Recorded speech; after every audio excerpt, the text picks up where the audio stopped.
भारत माता की, भारत माता की। वंदे जनतांत्रिक गठबंधन जिंदाबाद, जनतांत्रिक गठबंधन जिंदाबाद। भाई नरेंद्र मोदी जिंदाबाद, नरेंद्र मोदी जिंदाबाद, भाई नरेंद्र मोदी जिंदाबाद, भारतीय जनता पार्टी जिंदाबाद, राष्ट्रीय जनतांत्रिक गठबंधन जिंदाबाद, नंद किशोर यादव जिंदाबाद, उपेंद्र कुशवाहा जिंदाबाद,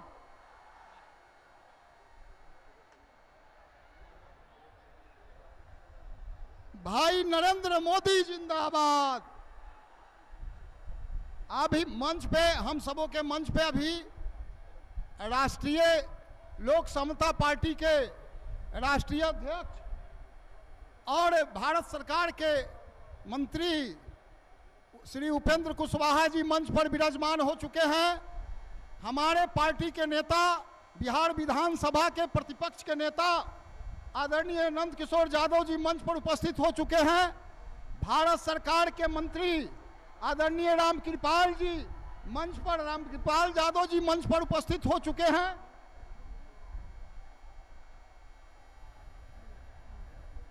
मित्रों, भारतीय जनता पार्टी जिंदाबाद, भारतीय जनता पार्टी जिंदाबाद, भारत माता की, भारत माता की, भारत माता की, नरेंद्र भाई मोदी जिंदाबाद, जिंदाबाद जिंदाबाद, नरेंद्र भाई मोदी जिंदाबाद, जिंदाबाद जिंदाबाद, नरेंद्र भाई मोदी जिंदाबाद, जिंदाबाद जिंदाबाद, नरेंद्र भाई मोदी जिंदाबाद, जिंदाबाद जिंदाबाद, नरेंद्र भाई मोदी जिंदाबाद, जिंदाबाद जिंदाबाद, नरेंद्र भाई मोदी जिंदाबाद, जिंदाबाद जिंदाबाद, नरेंद्र भाई मोदी जिंदाबाद, जिंदाबाद जिंदाबाद, नरेंद्र भाई मोदी जिंदाबाद, जिंदाबाद जिंदाबाद, भारत माता की, जय भारत माता की, जय भारत माता की, जय। राष्ट्रीय जनतांत्रिक गठबंधन जिंदाबाद, राष्ट्रीय जनतांत्रिक गठबंधन जिंदाबाद, राष्ट्रीय जनतांत्रिक गठबंधन जिंदाबाद, भाई नरेंद्र मोदी जिंदाबाद, भाई नरेंद्र मोदी जिंदाबाद, भाई नरेंद्र मोदी जिंदाबाद, भाई नरेंद्र मोदी जिंदाबाद, भाई नरेंद्र मोदी जिंदाबाद, भाई नरेंद्र मोदी जिंदाबाद,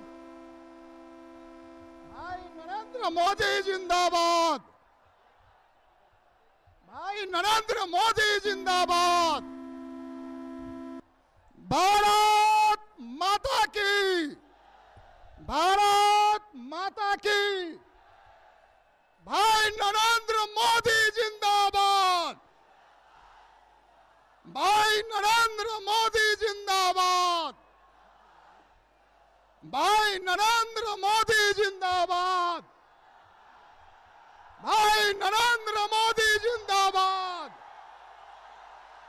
भारत माता की, भारत माता की, भारत माता की, भाई नरेंद्र रामविलास पासवान जिंदाबाद, रामविलास सुशील कुमार मोदी जिंदाबाद, सुशील कुमार मोदी जिंदाबाद, नरेंद्र भाई मोदी जिंदाबाद, नरेंद्र भाई मोदी जिंदाबाद, नरेंद्र भाई मोदी जिंदाबाद,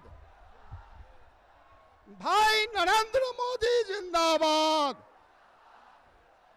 रामविलास पासवान जिंदाबाद, जीतन राम मांझी जिंदाबाद, उपेंद्र कुशवाहा जिंदाबाद, राष्ट्रीय जनतांत्रिक गठबंधन के नेता जिंदाबाद, भाई नरेंद्र मोदी जिंदाबाद, भाई नरेंद्र मोदी जिंदाबाद, भाई नरेंद्र मोदी जिंदाबाद।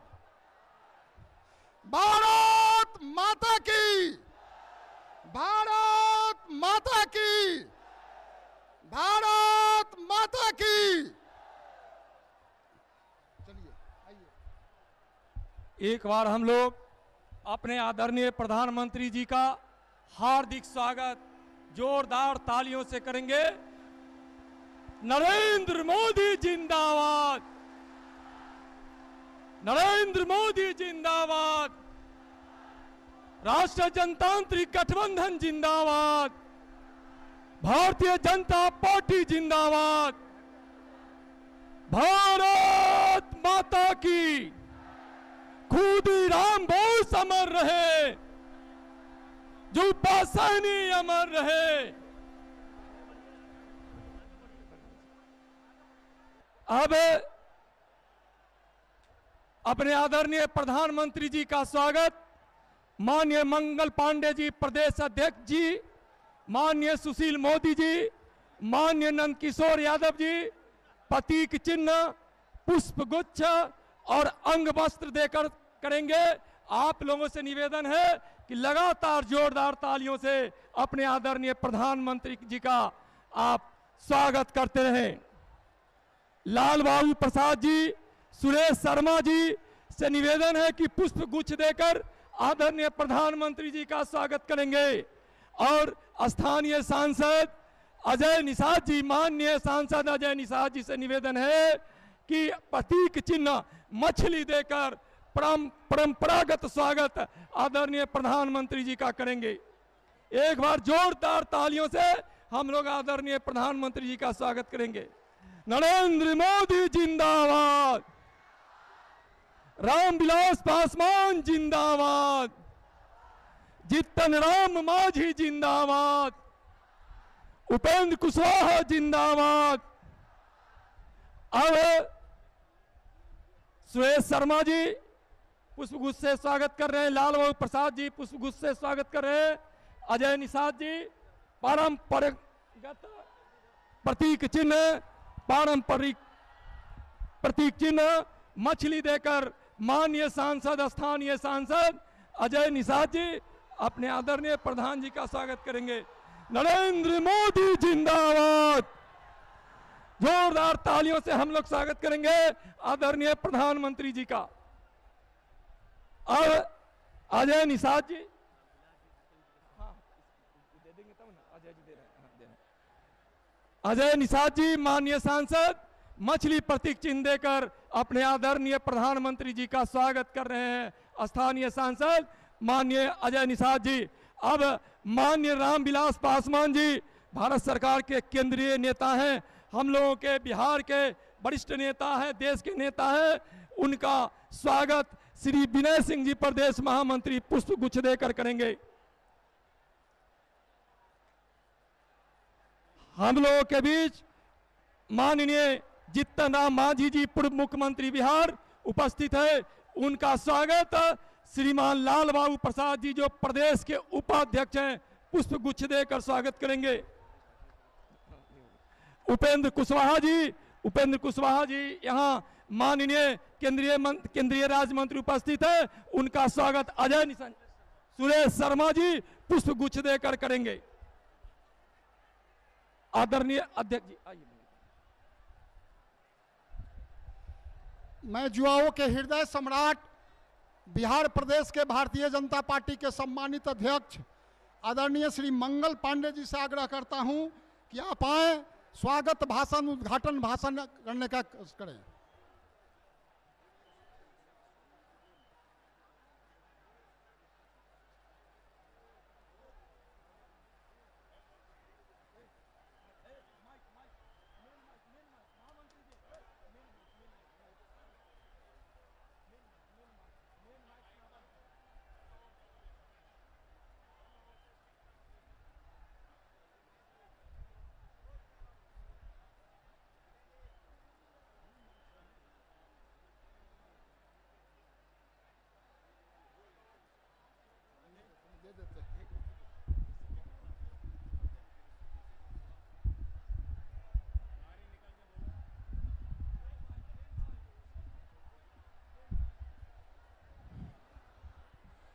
देश के लोकप्रिय प्रधानमंत्री आदरणीय नरेंद्र मोदी जी, मंच पर उपस्थित बिहार के पूर्व मुख्यमंत्री आदरणीय जीतनराम मांझी जी, केंद्रीय मंत्री आदरणीय रामविलास पासवान जी, माननीय उपेंद्र कुशवाहा जी, भारतीय जनता पार्टी के हमारे सभी सम्मानित नेतागण, भारत सरकार के माननीय मंत्रीगण, मंच पर उपस्थित सभी सम्मानित नेतागण और आज के इस परिवर्तन रैली में दूर दूर कोने कोने से आए हुए हमारे बड़े बुजुर्गों, नौजवान साथी मित्रों, हम सब लोग आज अपने सम्मानित प्रधानमंत्री आदरणीय नरेंद्र मोदी जी का स्वागत करने के लिए यहाँ उपस्थित हुए हैं मुजफ्फरपुर के चक्कर मैदान में। एक बार आपसे आग्रह करूंगा, हम सब लोग मिथिला के लोग यहाँ जमा हुए हैं, हम सब लोग चंपारण और सारण के लोग यहाँ जमा हुए हैं, मुजफ्फरपुर तिरहुत के लोग जमा हुए हैं। एक बार मिथिला, तिरहुत, चंपारण और सारण के तरफ से जोरदार तालियों के साथ हम लोग अपने प्रधानमंत्री जी का स्वागत और अभिनंदन करें।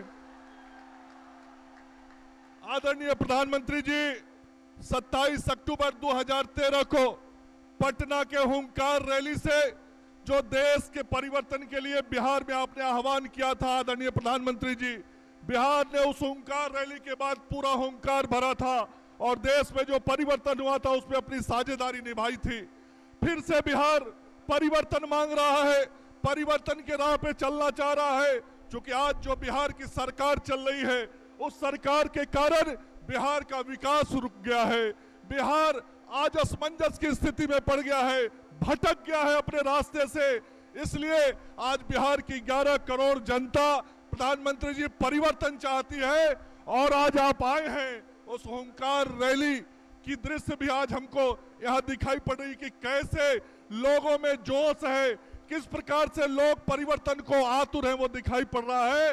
तो जो आगे विधानसभा का चुनाव होना है, उस चुनाव में आपके नेतृत्व में बिहार की 11 करोड़ जनता बिहार की सरकार को परिवर्तित करना चाहती है। आपके नेतृत्व में यहाँ सरकार, आपके साथ काम करने वाली सरकार, आपको सहयोग देने वाली सरकार यहाँ बिहार के अंदर बने, ताकि आपके सहयोग से बिहार विकास के रास्ते पर और आगे चल सके। ये हम सब लोगों की आशा और आकांक्षा है। आदरणीय प्रधानमंत्री जी, एक बार फिर से आपका इस मुजफ्फरपुर की धरती पर हम स्वागत और अभिनंदन करते हुए अपनी वाणी को विराम देते हैं। धन्यवाद।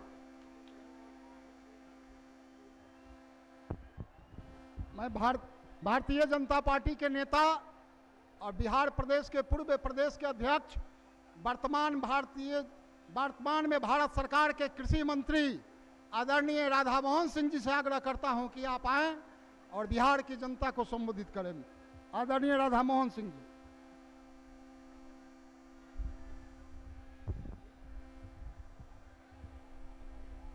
अपने देश के गांव, गरीब और किसानों के भाग्य विधाता, देश के करोड़ों नौजवानों के प्रेरणा स्रोत, भारत के प्रधानमंत्री सम्माननीय नरेंद्र भाई मोदी जी, इस अवसर पर उपस्थित भारत सरकार के सम्माननीय मंत्री श्री रामविलास पासवान जी, अनंत कुमार जी, धर्मेंद्र जी, रविशंकर जी, रूढ़ी जी, रामकृपाल जी, बिहार के पूर्व मुख्यमंत्री सम्माननीय मांझी जी, पूर्व उप मुख्यमंत्री सम्माननीय सुशील मोदी जी, विपक्ष के नेता सम्माननीय नंदकिशोर यादव जी, बिहार के हमारे प्रभारी यादव जी, चारों दलों के सम्माननीय प्रदेश अध्यक्ष जी, मंच पर उपस्थित सभी सम्माननीय नेतागण और इस विशाल सभा में उपस्थित भाइयों और बहनों, इस रैली के निमित्त 15 जिलों में जाने का अवसर मिला था। 50 से ज़्यादा विधानसभा में गया और जो परिवर्तन का भाव हमने गांव में देखा था उसका आज विशाल रूप में प्रगटीकरण इस चक्कर के मैदान में हुआ है।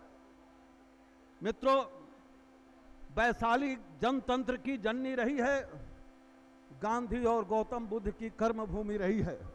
इस भूमि में हम अपने आदरणीय प्रधानमंत्री जी का कोटि से अभिनंदन करते हैं इस बिहार की जनता की ओर से, इस रैली में उपस्थित लाखों भाइयों और बहनों की ओर से। मित्रों, आज कृषि के देश भर के वैज्ञानिकों का सम्मेलन था। हमारे प्रधानमंत्री जी का मार्गदर्शन मिल रहा था और मैं सोच रहा था कि हमारे प्रधानमंत्री जी का जो सपना है, या आप भी जो गांव में आपका जो सपना है, वो पूरा कैसे होगा। सरकार बनी तो हमने देखा कि यहाँ जो सरकार उसके पहले से चल रही थी, इस देश में कृषि का कोई केंद्रीय विश्वविद्यालय नहीं था। और 5 वर्षों तक बिहार में जो सरकार चल रही थी, जो लंबा चौड़ा डींग हाँकते हैं किसानों के विषय में, उन्होंने बनने नहीं दिया। हम सबका सौभाग्य था, मांझी भी मुख्यमंत्री बने और इनके सामने हमने बात रखी। इन्होंने पूछा को केंद्रीय विश्वविद्यालय बनाने के लिए एग्रीमेंट किया। और प्रधानमंत्री जी को हम बहुत बहुत बधाई देना चाहते हैं कि पिछली कैबिनेट में आपके निर्देश पर पूसा को केंद्रीय विश्वविद्यालय बनाने की मंजूरी मिल चुकी है। आप जो यहाँ उपस्थित हैं, आपको पता है कि पिछली सरकार, जो बिहार में जो सरकार थी, 5 वर्षों तक संघर्ष किया। सब दल के लोगों ने संघर्ष किया, बिहार की जनता ने संघर्ष किया कि चंपारण में महात्मा गांधी के नाम पर केंद्रीय विश्वविद्यालय बनाया जाए। लेकिन आज जो नेता कांग्रेस की गोद में बैठे हैं, कांग्रेस ने उसकी स्वीकृति नहीं दी। हम प्रधानमंत्री जी के आभारी हैं कि इन्होंने, इनके पहल से जब हमारी सरकार बनी तो पहले संसद के सत्र में उसको केंद्रीय विश्वविद्यालय महात्मा गांधी के नाम पर बनाने की मंजूरी की। हमारी कई योजनाएं चल रही है, सॉयल हेल्थ कार्ड, प्रधानमंत्री सिंचाई योजना, गरीबों को, किसानों को अभी फसल क्षतिपूर्ति होती है तो उसका अनुदान की राशि प्रधानमंत्री जी ने बढ़ाया, लेकिन बिहार के किसानों को नहीं मिल रहा है। मैं मानता हूं कि आपने जो सपना देखा है या प्रधानमंत्री जी ने जो सपना देखा है, उसके बीच में एक दीवार है। आपका सपना पूरा हो, बिहार का सपना पूरा हो, प्रधानमंत्री जी का सपना हो। आज के इस विशाल रैली में हम सबको संकल्प होगा कि बीच के इस दीवार को समाप्त करेंगे और प्रधानमंत्री जी को मजबूत बनाने के लिए बिहार में भी एनडीए की सरकार बनाएंगे। इसी संकल्प के साथ सब जाएं। बहुत बहुत बधाई। अब मैं प्रदेश के पूर्व अध्यक्ष, भारत सरकार के पूर्व मंत्री और विद्वान चिकित्सक आदरणीय डॉक्टर सीपी ठाकुर जी को आमंत्रित करता हूं। Doctor CP Thakur ji.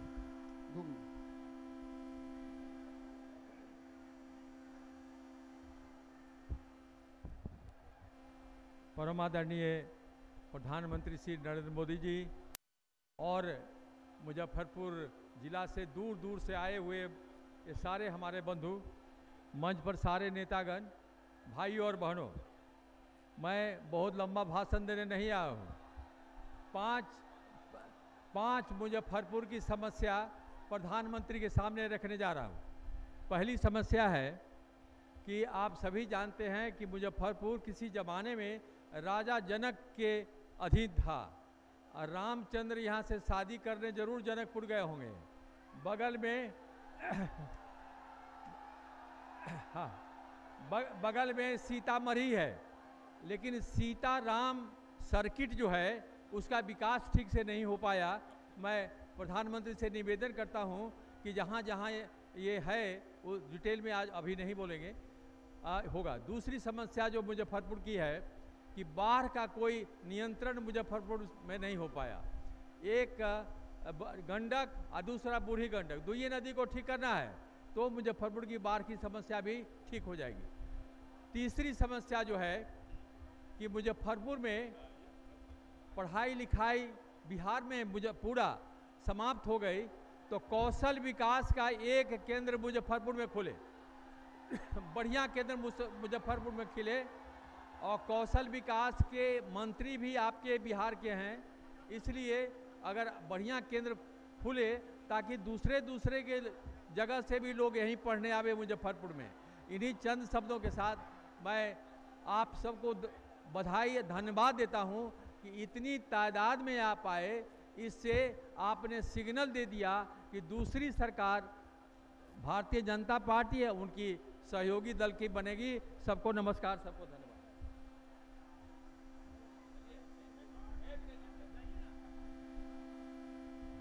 अब मैं राष्ट्रीय लोक समता पार्टी के राष्ट्रीय अध्यक्ष, भारत सरकार के मंत्री भाई उपेंद्र कुशवाहा जी से आग्रह करता हूं। भाई उपेंद्र कुशवाहा जी।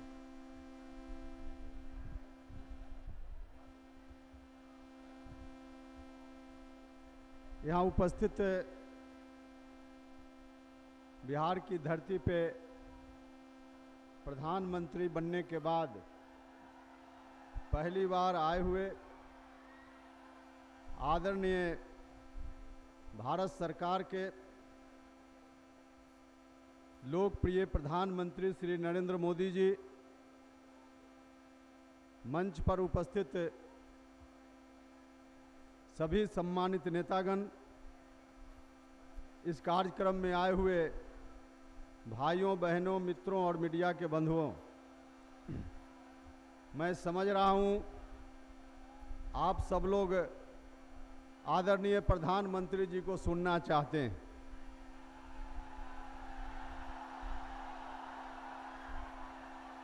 आपकी भावना से मैं पूरे तौर पे अवगत हूं।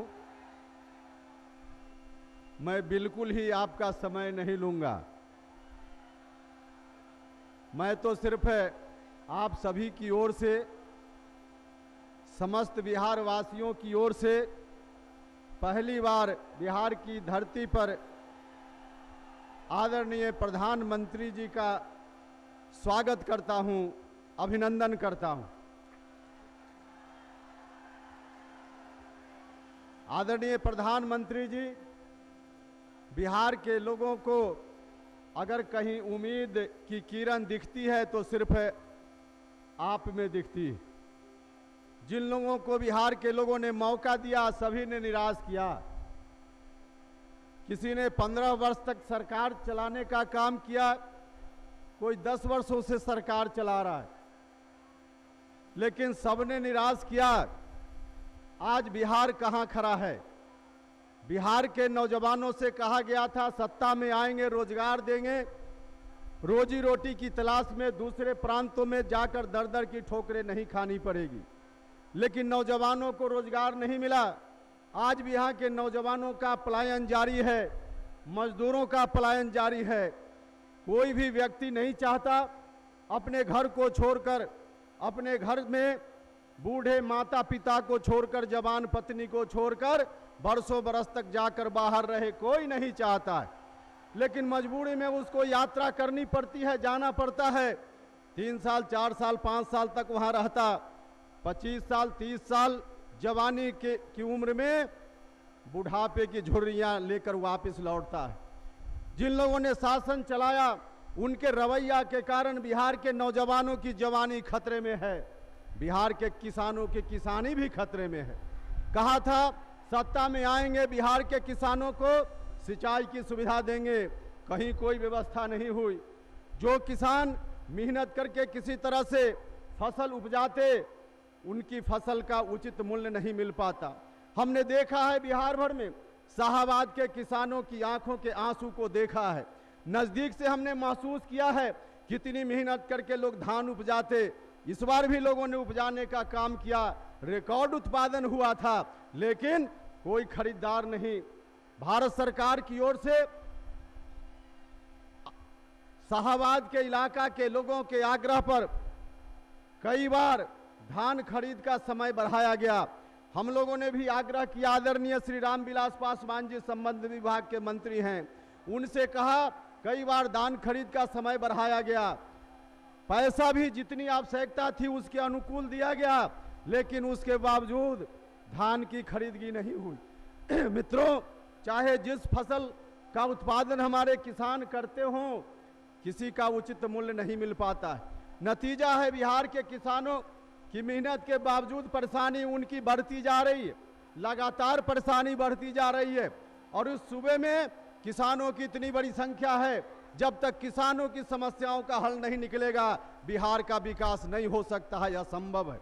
इसलिए हम आपसे कहना चाहते हैं, आदरणीय प्रधानमंत्री जी तो बहुत कुछ करना भी चाहते हैं, जो लोगों की अपेक्षाएं हैं, आपकी अपेक्षाएं हैं, उसके अनुकूल भारत की सरकार आदरणीय प्रधानमंत्री जी के नेतृत्व में बहुत कुछ करना भी चाहती है।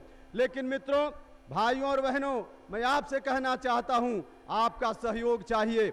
आपका सहयोग नहीं मिला तो आगे चलना मुश्किल होगा। दिल्ली से जो योजनाएं बनाई जाती है, दिल्ली से विकास का पैसा दिया जाता है, देश के अन्य राज्य के लोग खर्च करते हैं, देश के अन्य राज्य के लोग उन योजनाओं को कार्यान्वित करते हैं। लेकिन बिहार में, बिहार की सरकार में जो बैठे हुए लोग हैं, उनकी रुचि नहीं है विकास के कार्यों में। दिल्ली से मिलने वाला पैसा खर्च नहीं होता है, दिल्ली से चलने वाली योजनाओं का कार्यान्वयन नहीं होता है। जो व्यवस्था है हमारे यहाँ के संविधान में, उस व्यवस्था के तहत दिल्ली से हम सब कुछ नहीं कर सकते।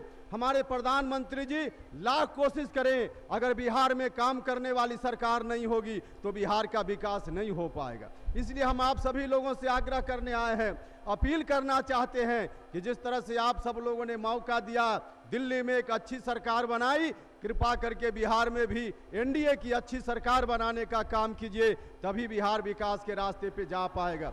मुझको पूरा पूरा भरोसा है कि सब लोग मिलकर निश्चित रूप से सहयोग करेंगे और दिल्ली की तरह पटना में भी एक अच्छी सरकार बनेगी और बिहार विकास के रास्ते पे देश के अन्य राज्यों की तरह बढ़ेगा। बहुत बहुत धन्यवाद। भारतीय जनता पार्टी के बिहार के पूर्व प्रदेश के अध्यक्ष और बिहार विधानसभा में प्रतिपक्ष के नेता आदरणीय नंदकिशोर यादव जी को से आमंत्रित करता हूं। नंदकिशोर जी। सभा सौ जनता की आशा आकांक्षा के प्रतीक, देश और दुनिया के सर्वाधिक लोकप्रिय नेता, भारत के प्रधानमंत्री आदरणीय श्री नरेंद्र भाई मोदी जी, मंच पर बैठे हुए सभी सम्मानित नेतागण और इस विशाल जनसभा में उपस्थित सम्मानित भाइयों और बहनों, आपकी आवाज ये बता रही है कि आप में जान बहुत है। उत्तर बिहार में जान बहुत है, मुजफ्फरपुर में जान बहुत है।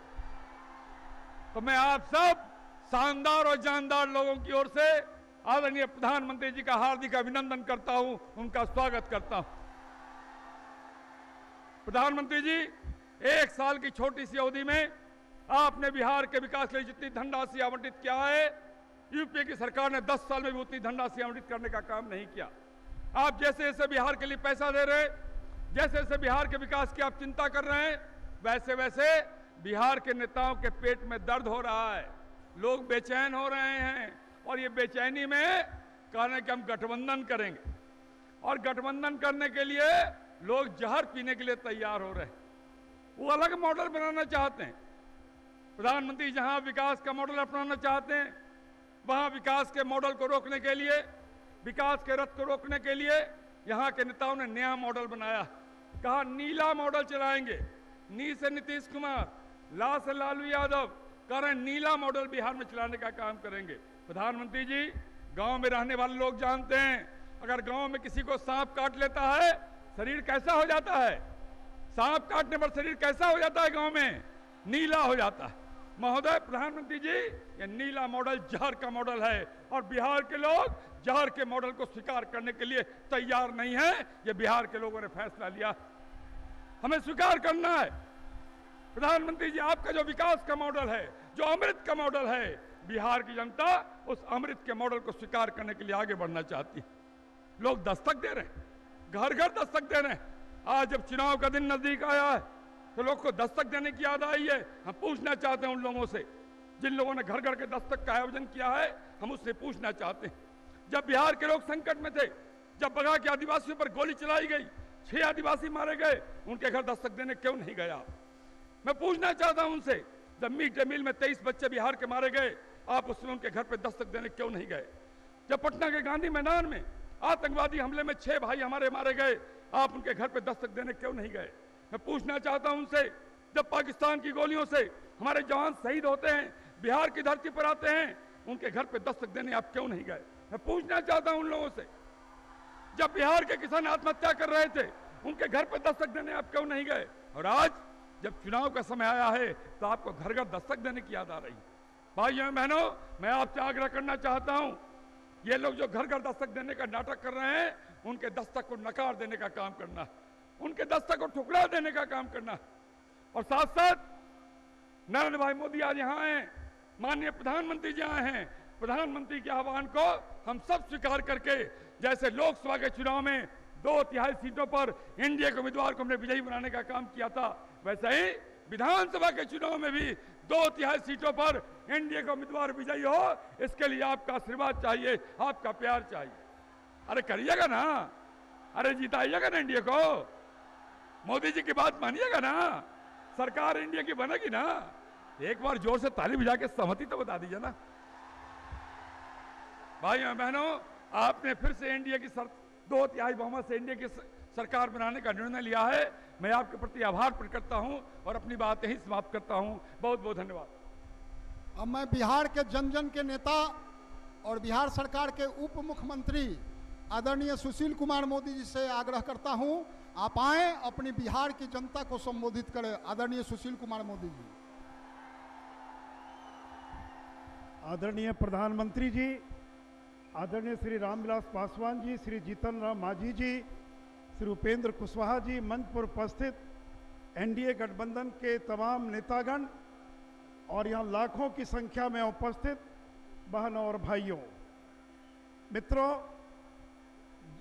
बिहार के मुख्यमंत्री नीतीश कुमार ने नरेंद्र मोदी जी के चेहरे को देखकर बिहार के गठबंधन को तोड़ दिया था और आज उसी मुख्यमंत्री को फूलों का गुलदस्ता लेकर हवाई जहाज की सीढ़ियों के नीचे नरेंद्र मोदी का स्वागत करने के लिए खड़े होकर इंतजार करना पड़ा था। मेरे बहनों और भाइयों, जिन लोगों ने नरेंद्र मोदी जी का अपमान करके और भोज को रद्द कर दिया था, आज वो रेड कारपेट बिछाकर नरेंद्र मोदी जी का स्वागत करने के लिए मजबूर हुए थे।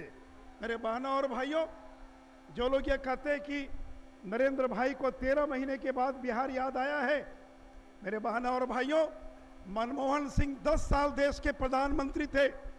10 साल में एक बार मुजफ्फरपुर नहीं आए, एक बार पटना नहीं आए और 7 साल के बाद कुछ देर के लिए और कोसी के बाढ़ पीड़ितों के बीच में आए थे।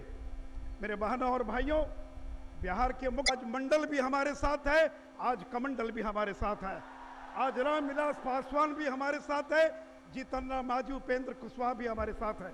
मेरे बहनों और भाइयों, बिहार बदलाव चाहता है, बिहार परिवर्तन चाहता है, बिहार एनडीए की सरकार चाहता है। और जो लोग एक दूसरे को विषैला सांप और जहर कह रहे हैं, मैं उनको बता देना चाहता हूं, विषैले सांप के जहर को झाड़ने का मंत्र केवल भारतीय जनता पार्टी और नरेंद्र मोदी के पास है। मेरे बहनों और भाइयों, इनका इतिहास विश्वासघात का इतिहास रहा है। इन्होंने, नीतीश कुमार ने लालू यादव को धोखा दिया, नीतीश कुमार ने 17 साल के बाद बीजेपी को धोखा दिया, नीतीश कुमार ने जीतन राम मांझी को धोखा दिया। कौन करेगा इन पर एतबार? कौन करेगा इन पर एतबार जब मांझी से छीन लिया पतवार? जब जिस व्यक्ति को 9 महीने मुख्यमंत्री बनाकर जिसके हाथ से पतवार छीन लिया, कौन उस पर विश्वास करेगा? मेरे बहनों और भाइयों, मैं आज आपसे एक ही अपील करने के लिए आया हूं कि केंद्र में आपने नरेंद्र मोदी की सरकार बना दिया, बिहार में भी एनडीए गठबंधन की सरकार बनाइए। हम आपको विश्वास दिलाते हैं, आप हम लोगों को सेवा करने का मौका दीजिए।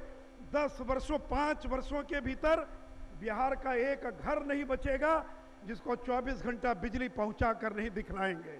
मेरे बहनों और भाइयों, 5 साल के अंदर एक गांव नहीं बचेगा जिसको पक्के घर से जोड़ कर नहीं दिखलाएंगे। मेरे बहनों और भाइयों, मौका दीजिए हम लोगों को, हम विश्वास दिलाते हैं, हम किसी को छोड़कर नहीं चलेंगे, हम सबों को साथ में लेकर चलेंगे। मेरे बहनों और भाइयों, मौका दीजिए हम लोग को, 10 साल के अंदर बिहार को हरियाणा, पंजाब और गुजरात के समान बनाकर दिखलाएंगे। तो आइए मेरे बहनों और भाइयों, तभी बढ़ेगा बिहार। ये बिहार इस महागठबंधन से नहीं बढ़ेगा, तभी बढ़ेगा बिहार जब होगी एनडीए की सरकार। तो आइए मेरे बहनों और भाइयों, आज सब लोग संकल्प लें कि सरकार को हटाएंगे और 3 महीने के बाद होने वाले विधानसभा के चुनाव में हम एनडीए गठबंधन की सरकार बनाएंगे। जय हिंद, जय भारत, वंदे मातरम। अब हम आमंत्रित करते हैं बिहार के पूर्व मुख्यमंत्री माननीय जीतन राम मांझी जी को आकर संबोधन करें।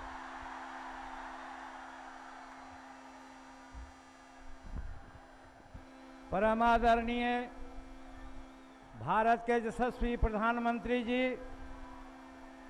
मंच पर उपस्थित सभी भारत के केंद्रीय मंत्रीगण, हमारे बिहार के पूर्व मंत्रीगण, सांसदगण, विधायकगण, पूर्व सांसदगण, पूर्व विधायकगण और एनडीए परिवार के सभी साथियों और हमारे सामने आए हुए भाइयों बहनों छात्रों और हमारे मीडिया के भाइयों, बात सही है, कहना कुछ नहीं है। इसलिए कहना कुछ नहीं है कि रावण के विकास है जान, और तब लंका का दहन होगा। और एक बात और है, एक साथी जो आज महागठबंधन के हैं, उन्होंने कहा कि हमने पूंछ में आग लगा ली है। हम भी कहते हैं कि ठीक पूंछ में आग लगा ली है, समय आया है और लंका को दहन कर दो, जंगल कर दो। तो इसलिए बहुत कुछ न कह के सिर्फ यही कि अपने आप को कह रहे हैं, और ये अहंकारी रावण के रूप में हमारे नीतीश कुमार जी हैं, जो अपने को कहते हैं, अपने को चंदन कहते हैं, जो रहीम उत्तम प्रकृति का करी सकत कुसंग, चंदन विद्यापत नहीं लपटे रहत भुजंग। वो अपने को चंदन और उत्तम प्रवृत्ति के आदमी मानते हैं। मैं समझता हूं उनसे घटिया बिहार में कोई भी पॉलिटिशियन नहीं है जो आज है। और आपने देखा माननीय मुख्यमंत्री जी, हमको जब हम जदयू में थे, कहा जा रहा था कि जनता के खिलाफ आप निर्णय ले रहे हैं, हमारा वोट घसक रहा है।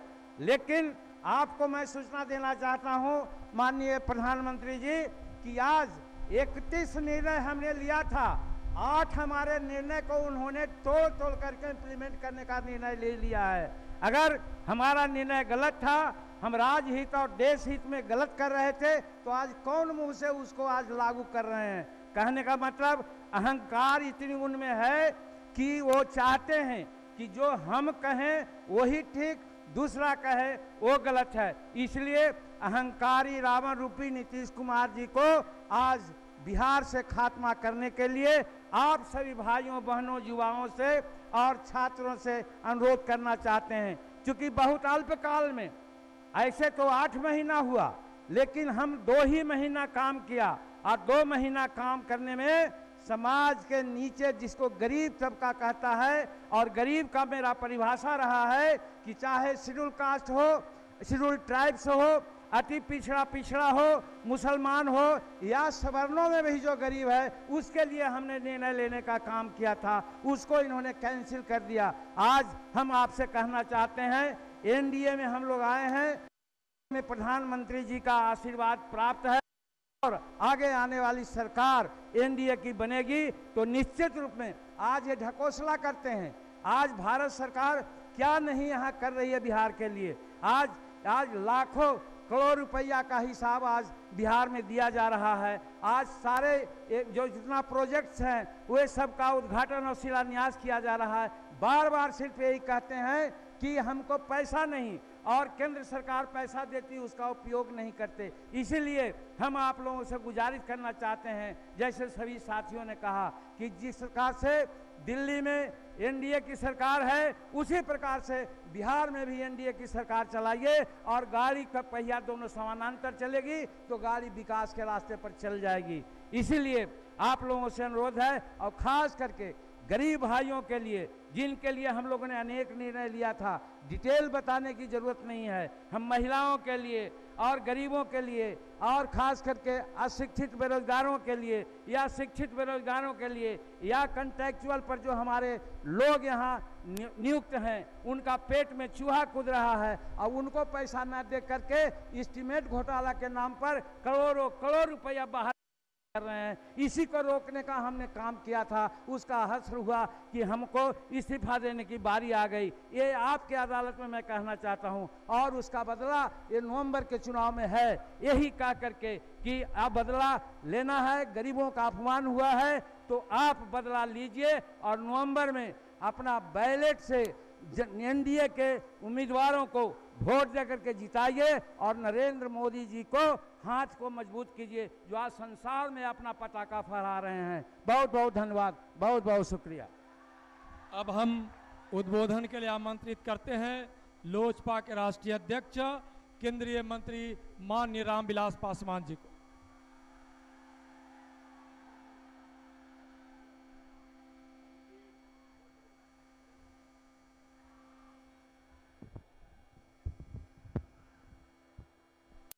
के सबसे लोकप्रिय प्रधानमंत्री, हम सबों के नेता, नौजवानों के भविष्य का दृष्टा आदरणीय नरेंद्र मोदी जी, मंच पर यहाँ उपस्थित सभी हमारे साथीगण, दूर दूर से आए हुए किसान मजदूर भाइयों, नौजवान दोस्तों, माताओं बहनों, मीडिया के सभी साथियों, मैं आज प्रधानमंत्री जी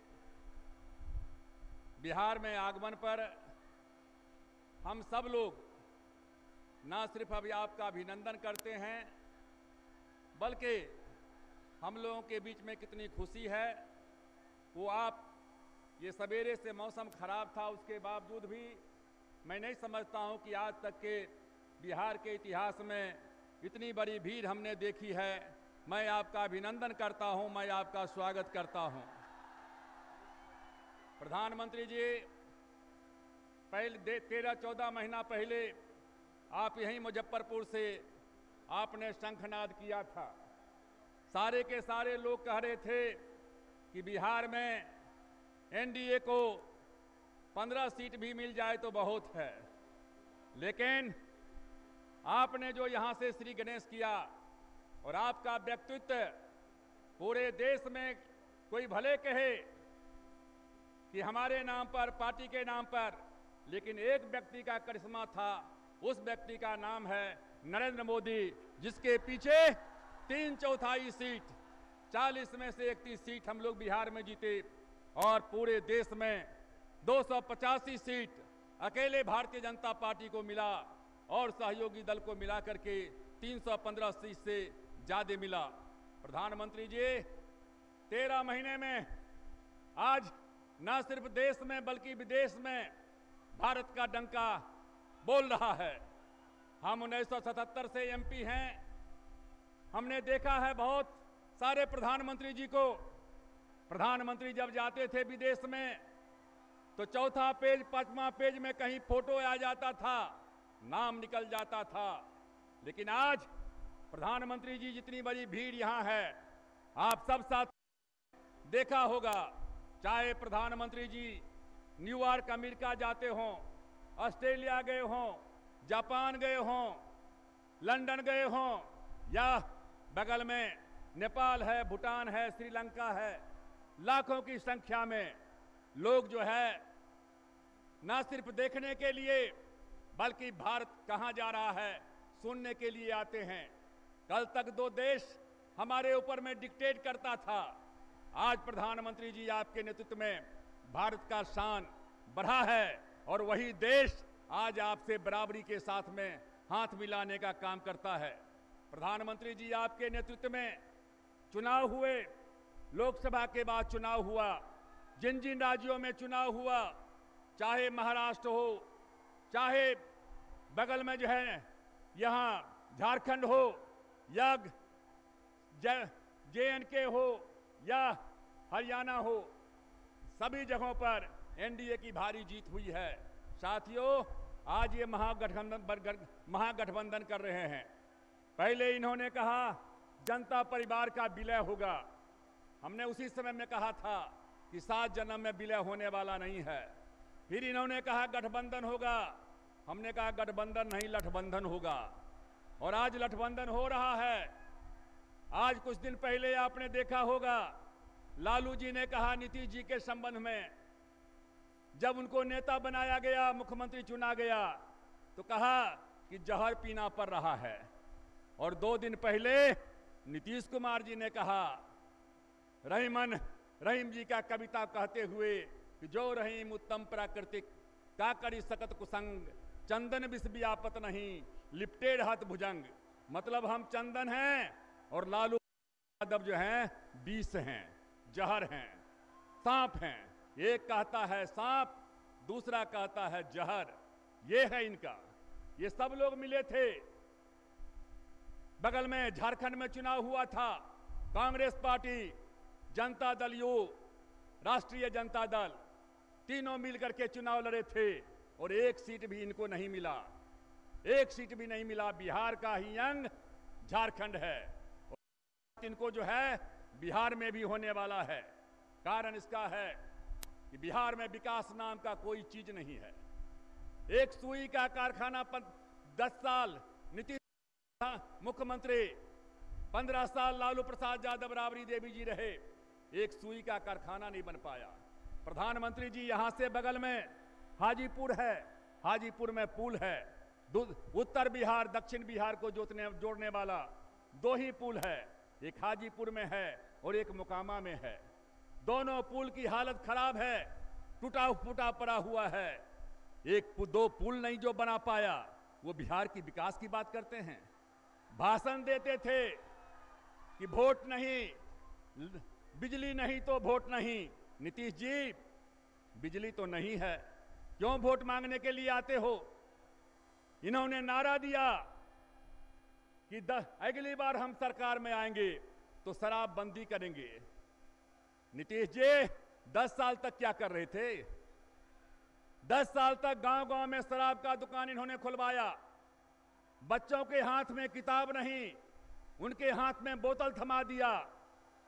हमारे गरीब भाई मर रहे हैं, बच्चे मर रहे हैं, स्कूल कहीं नहीं, गांव-गांव में शराब का कारखाना। और अब कहते हैं कि हम दोबारा पावर में आएंगे तो हम शराब को क्या कहते, शराबबंदी का काम करने का काम करेंगे। इसलिए साथियों, मैं आपसे कहने के लिए आया हूं कि ये जातीय जनगणना की बात कर रहे हैं, बैकवर्ड फॉरवर्ड की बात कर रहे हैं। लालू जी, नीतीश जी, मंडल कमीशन के समय में मैं दलित वर्ग में पैदा लिया हूं। हमने साल हमारे पास में मंत्रालय था, हमने किया। आप क्या कर रहे हो? जिसको आप नेता मान रहे हो, मुलायम सिंह यादव जी को, वो दलितों का विरोध कर रहा है। आप 25 साल से यहां पिछड़ों की सरकार है, 15 साल तक लालू राबड़ी जी की सरकार, 10 साल नीतीश कुमार की सरकार। ये 25 साल में आपने क्या किया पिछड़ों के लिए? आप जनगणना की बात करते हो।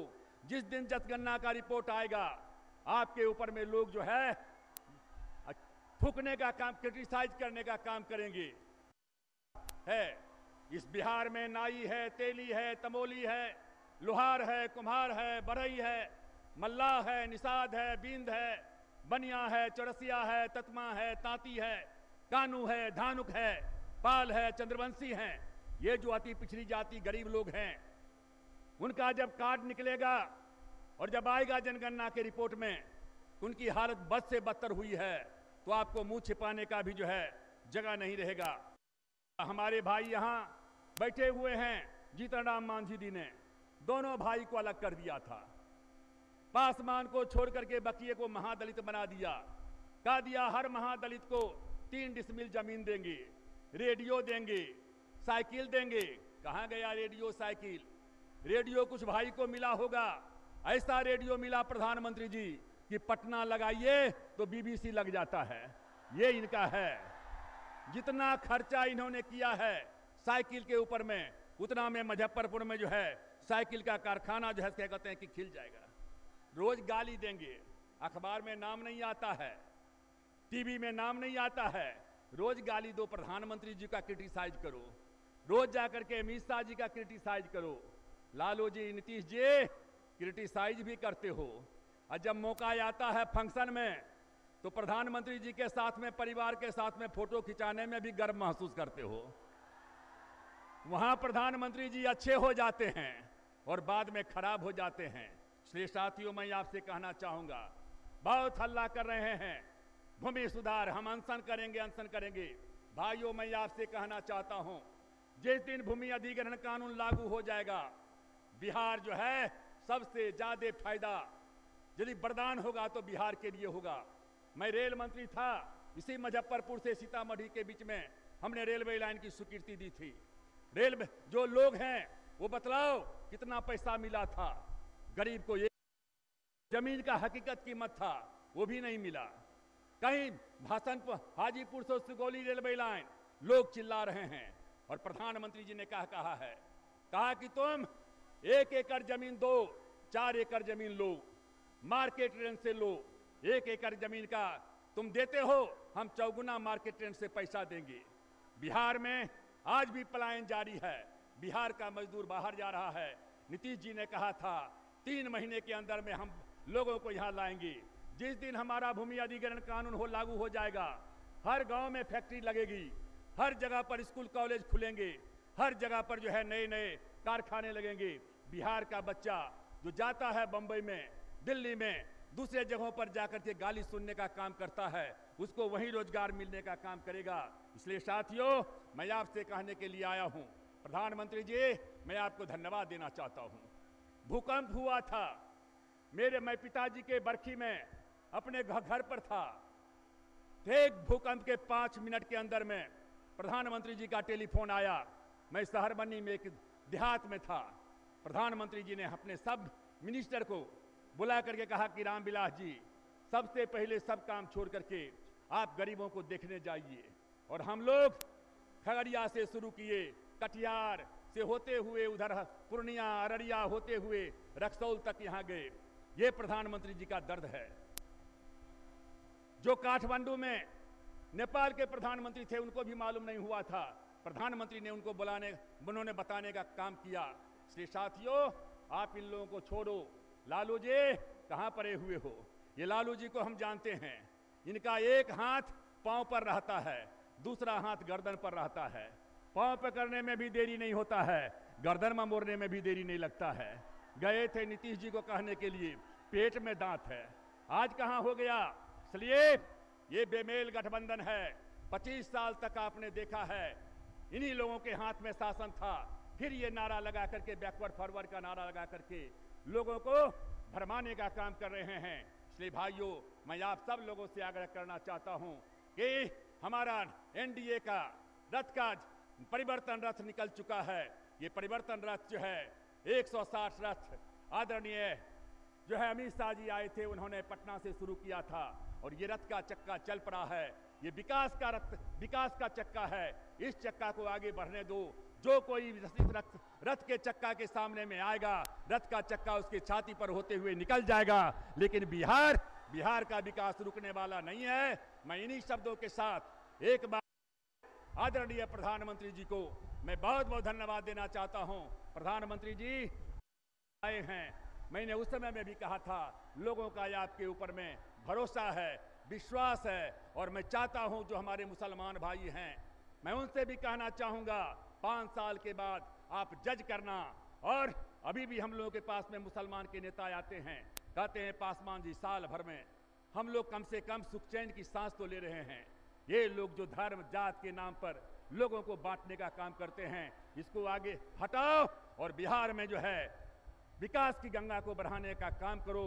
आदरणीय नरेंद्र मोदी जी हम लोगों के जो है मार्गदर्शा हैं, विकास पुरुषा हैं, इनके नेतृत्व में बिहार को आगे बढ़ाओ। और कुर्ता पहनाए हो तो पैजामा भी पहनाने का काम करो।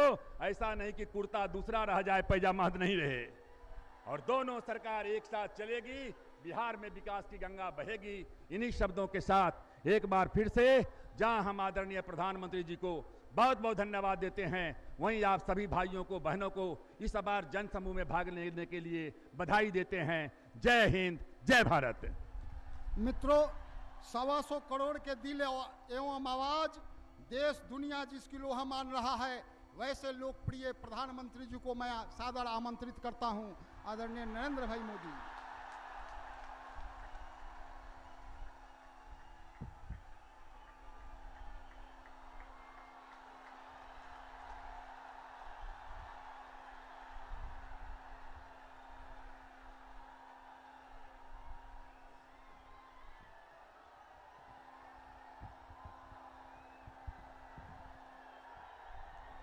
भारत माता की, भारत माता की, भारत माता की।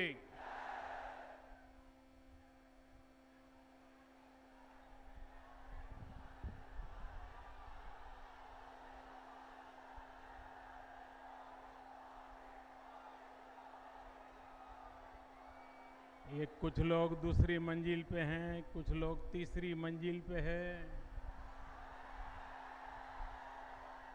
कोई गिर जाएगा तो मैं क्या जवाब दूंगा भैया।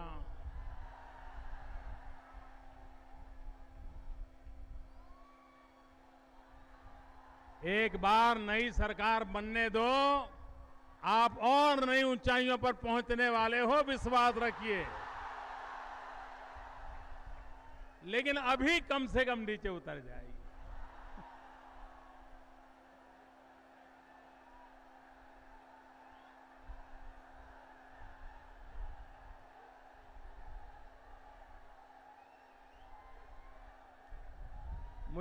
मुझे चिंता रहेगी, कुछ हो गया तो मैं बहुत दुखी हो जाऊंगा।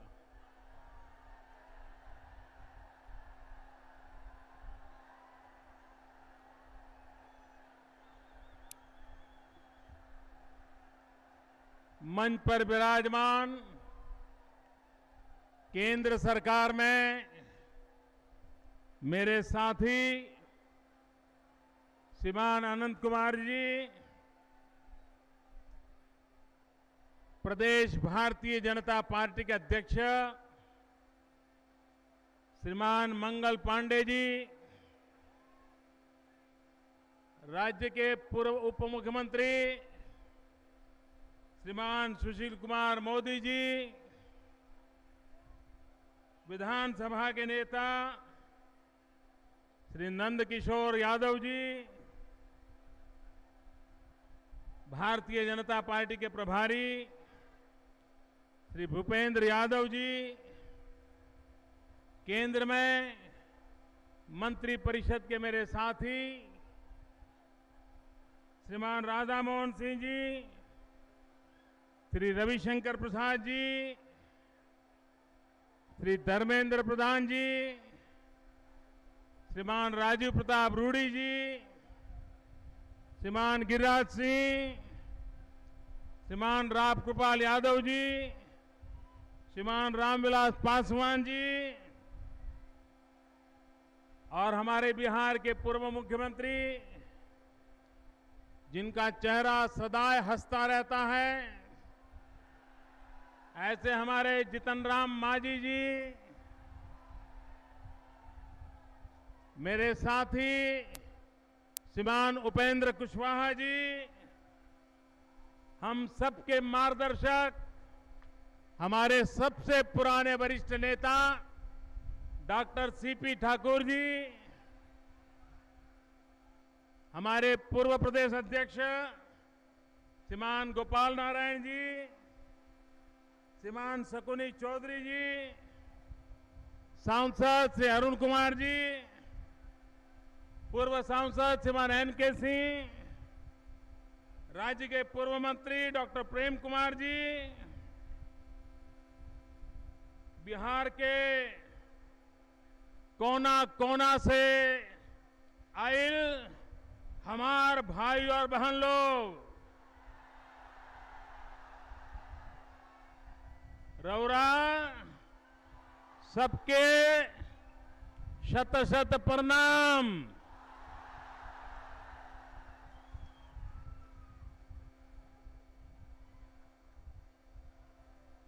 जब मेरे से यहां इस कार्यक्रम के लिए समय मांगा गया, मैं कल्पना नहीं कर सकता था कि ऐसा हुजूम मुझे देखने को मिलेगा।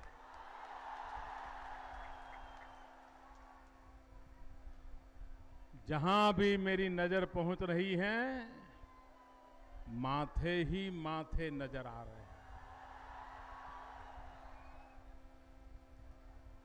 और सबसे बड़ी बात, मुझे जो आपका जज्बा नजर आ रहा है,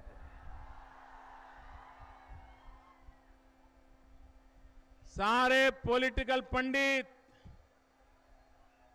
ये एक कार्यक्रम देख लें, नतीजा साफ दिखता है अगली सरकार किसकी बनने वाली।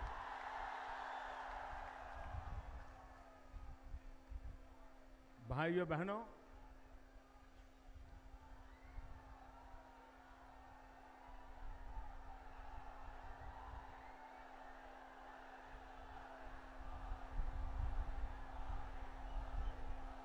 जब हम पहले सोशल मीडिया में कभी ट्वीट करते थे तो यहाँ के एक नेता बड़ी मजाक उड़ाते थे और वो कहते थे ये चहकते हैं। बोले चहकना, बड़ा मखौल उड़ाते थे। आज उन्होंने भी चहकने का रास्ता पसंद कर लिया और आज जब मैं उतरा तो उन्होंने ट्वीट किया था कि 14 महीने के बाद आप बिहार आ रहे हैं, आपका स्वागत है। मुख्यमंत्री जी, स्वागत के लिए मैं आपका बहुत आभारी हूं।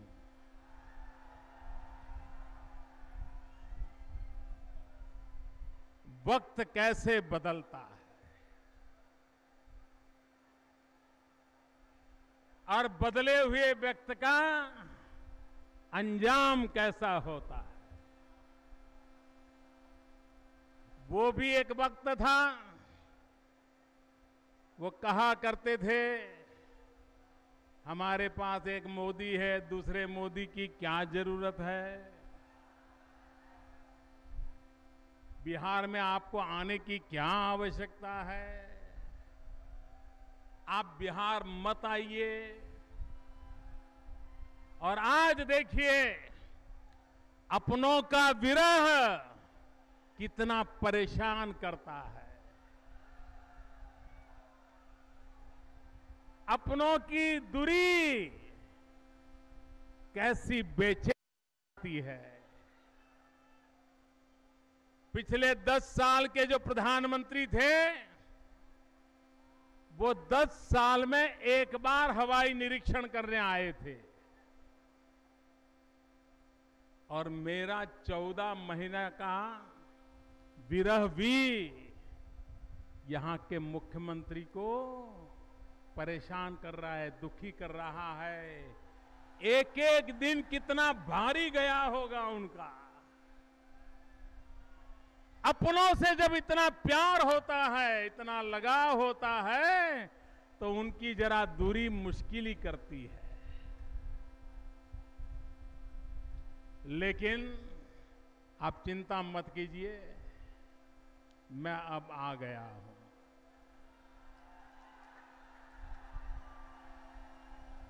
आपको अब ज्यादा विरह झेलना नहीं पड़ेगा।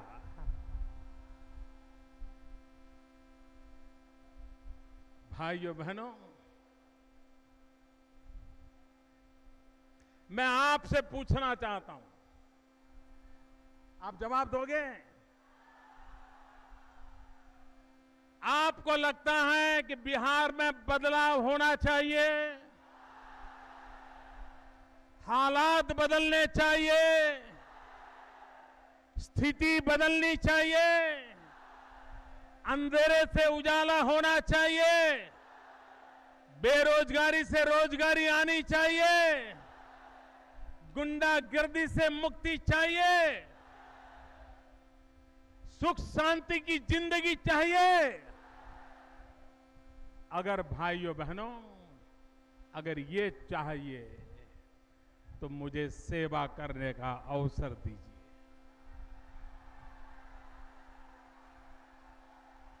मुझे आपकी सेवा करने का मौका दीजिए और मैं आपको विश्वास दिलाता हूं, देश की आजादी से बिहार के लोगों ने जो सपनों संजोए हैं, मैं 60 महीने के भीतर भीतर आपको पूरे करके दूंगा। ये मैं आपको वादा करने आया।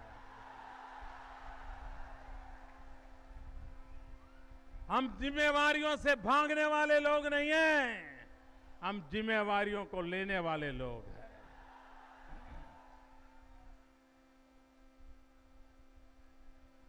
मैं कभी कभार समझ सकता हूं कि एकाध व्यक्ति के प्रति हमारी राजी नाराजी हो। मैं ये भी समझ सकता हूं किसी का चेहरा हमें पसंद न आता हो। मैं ये भी समझता हूं हमारे राजनीतिक भविष्य में शायद कहीं टकराव नजर आता हो। लेकिन अरे भाई, इतना मैं बुरा था तो कमरे में आकर के एक चांटा मार देते, गला गोंद देते। आपने एक व्यक्ति के प्रति गुस्से में आकर के पूरे बिहार की विकास यात्रा का गला घोंट दिया, गला घोंट दिया। क्या ये लोकतंत्र होता है? क्या लोकतंत्र के ये तौर तरीके होते हैं? मैं समझता हूं राजनीति में मतभेद भी हो सकते हैं, राजी नाराजी भी हो सकती हैं। अरे गुस्सा निकालने के लिए आकर के मेरा गला भी घोंट देते, लेकिन मुझे दुख इस बात का नहीं है कि आपने हमारे साथ क्या किया। मुझे दुख इस बात का है कि आपने बिहार की जनता के साथ क्या किया। आपने यहां के लोग जंगल राज से मुक्ति के लिए आपके पीछे खड़े हो गए, और आज फिर से आप बिहार को उसी जंगल राज की ओर घसीट रहे हो। आप मुझे बताइए मेरे भाइयों बहनों, क्या बिहार में वो जंगल राज के दिन दोबारा चाहिए? ये वो मौत का खेल दोबारा चाहिए? ये गुंडागिर्दी दोबारा चाहिए? ये लूट खसोट चाहिए दोबारा? मेरे बिहार के भाइयों बहनों को इस हालत में छोड़ा नहीं जा सकता। और इसलिए भाइयों बहनों, ये चुनाव किसकी सरकार बने किसकी न बने इसके लिए नहीं है। ये चुनाव बिहार के नौजवानों का भविष्य तय करने के लिए है। ये चुनाव बिहार के किसानों का भाग्य बदलने के लिए है। ये चुनाव बिहार की माताओं बहनों की सुरक्षा के लिए है। और इसलिए मेरे भाइयों बहनों, विकास के रास्ते पर गए बिना बिहार का भला नहीं होगा। और इसलिए मैं आज आग्रह करने आया हूं कि आप आइए। आपने हर किसी को आजमा लिया है, हर प्रकार के मॉडल आप देख चुके हो। एक बार हमें भी आजमा करके देख लीजिए। एक बार हमारे इस एनडीए के साथियों को बिहार की जनता की सेवा करने का अवसर दीजिए। मैं आपको विश्वास दिलाता हूं। आज देखिए, हमारी दिल्ली सरकार का जरा लेखा जोखा लीजिए। मैं नहीं जानता हूं यहां के पॉलिटिकल पंडितों ने कभी हिसाब लगाया कि नहीं लगाया है। दिल्ली में मोदी की सरकार में सबसे ज्यादा मंत्री, सबसे महत्वपूर्ण मंत्री, सबसे महत्वपूर्ण डिपार्टमेंट अगर किसी के पास है तो मेरे इन बिहार के नेताओं के पास हैं। एक प्रकार से बिहार के नेता आज पूरे हिंदुस्तान को चला रहे हैं। ये ताकत बिहार को कहां से कहां ले जा सकती है, इसका आप अंदाज कर सकते हो। भाइयों बहनों, आपने मुझे 5 साल के लिए चुन करके भेजा है, और बिहार ने तो भारी समर्थन किया है, भारी समर्थन किया है। मैं बिहार की जनता को शत शत वंदन करता हूं, आपने मुझे जो समर्थन किया इसलिए। मुझे बताइए, जो लोग ये कहते रहे हैं कि हम मोदी को बिहार में घुसने नहीं देंगे, हम मोदी को बिहार में आने नहीं देंगे, हमें मोदी की बिहार में जरूरत नहीं है, अगर ऐसे लोग सरकार बनाएंगे और दिल्ली से कोई नाता ही नहीं रखेंगे तो बिहार का भला होगा क्या? क्या इस देश में एक सरकार दूसरी सरकार से लड़ती रहे, इससे किसी राज्य का भला होगा क्या? ये लड़ाई वाली सरकारें चाहिए कि कंधे से कंधा मिलाकर के चलने वाली सरकार चाहिए? भाइयों बहनों, मैं दिल्ली में बैठ करके जो भी इस पूरे देश पर के संसाधन है, एक बार बिहार की सेवा का अवसर दीजिए, आपके काम आते हैं कि नहीं आते आप देख लीजिए भाई। मैं तो यहां हैरान हूं,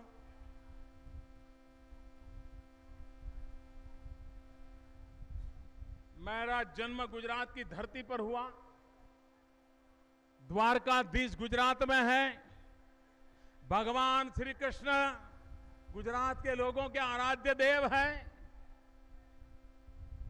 यदुवंश की उत्तम परंपरा को निभाने का काम गुजरात की धरती पर सदियों से होता आया है। लेकिन हम जिस कृष्ण के पुजारी हैं, मैं जरा पूछना चाहता हूं, मुझे तो कृष्ण की एक बात बराबर याद रहती है। जब वो बालक थे और काली नाग के कारण लोग परेशान थे, तो बालक कृष्ण ने ताकत दिखा करके काली नाग का शिरच्छेद कर दिया था। कर दिया था कि नहीं कर दिया था? काली नाग को खत्म किया था कि नहीं किया था? और आज यदुवंश की बातें करने वाले लोग रो रहे हैं, हमें जहर पीना पड़ रहा है, हमें जहर पीना पड़ रहा है, हमें जहर पीना पड़ रहा है। अरे कृष्ण का वंशज जहर पीता नहीं, काली नाग को वंश को ही खत्म कर देता है। यही तो उसकी ताकत होती है। और आपने तो जहर पिया क्योंकि आपका स्वार्थ है। अपने बेटी बेटियों के लिए कुछ आपको इंतजाम करना है, लेकिन आपने सभी यदुवंशियों को जहर पीने के लिए मजबूर क्यों किया? उनको जहर पीने के लिए मजबूर क्यों कर दिया? क्या गुनाह है उनका? और इसलिए मैं तो हैरान हूं, अखबारों में पढ़ते हैं यहां पर क्या चर्चा चल रही है, यहां के किसानों का भला होगा कि नहीं होगा, चर्चा नहीं हो रही। नौजवान को रोजगार मिलेगा कि नहीं मिलेगा, चर्चा नहीं हो रही है। गुंडागिर्दी खत्म होगी कि नहीं होगी, चर्चा नहीं हो रही है। उद्योग कारखाने लगेंगे कि नहीं लगेंगे, चर्चा नहीं हो रही है। गांव में बिजली आएगी कि नहीं आएगी, चर्चा नहीं हो रही है। किसानों को पानी मिलेगा कि नहीं मिलेगा, चर्चा नहीं हो रही है। चर्चा क्या हो रही है? कौन सांप है, कौन सांप नहीं है, कौन जहर पीता है, कौन जहर पिलाता है। अरे भाई, ये तुम दोनों तय कर लो, तुम दोनों तय कर लो, सांप कौन है, जहर कौन है, कौन जहर पिलाता है, कौन जहर पीता है। आप दोनों का अंदरूनी मामला है, कमरे में बैठ करके तय कर लो। इस बिहार की जनता को जहर पीने के लिए मजबूर मत करो। ये आपका अंदरूनी मामला है। बिहार की जनता को तो पीने का पानी चाहिए, बिहार के नौजवान को रोजगार चाहिए, बिहार में उद्योगों का विकास चाहिए, बिहार में सड़कें चाहिए। भाइयों बहनों, बिहार में चुनाव तो अब आए हैं। ये पिछले चुनाव में जब वोट लेने निकले थे, अभी रामविलास जी बता रहे थे, उन्होंने अपने भाषण में भी कहा, उन्होंने आपको कहा था कि अगर 2015 में अगर मैं आपको बिजली न पहुंचाऊं तो मैं वोट मांगने के लिए नहीं आऊंगा, ऐसा कहा था। याद करो, कहा था बिजली नहीं दूंगा तो वोट नहीं मांगूंगा, ये कहा था। बिजली नहीं दूंगा तो वोट नहीं मांगूंगा, कहा था भाई, उन्होंने कहा था। बिजली आई, बिजली आई, बिजली आई, बिजली आई, बिजली आई, नहीं आई ना। वो वोट मांगने के लिए आए कि नहीं आए? आए कि नहीं आए?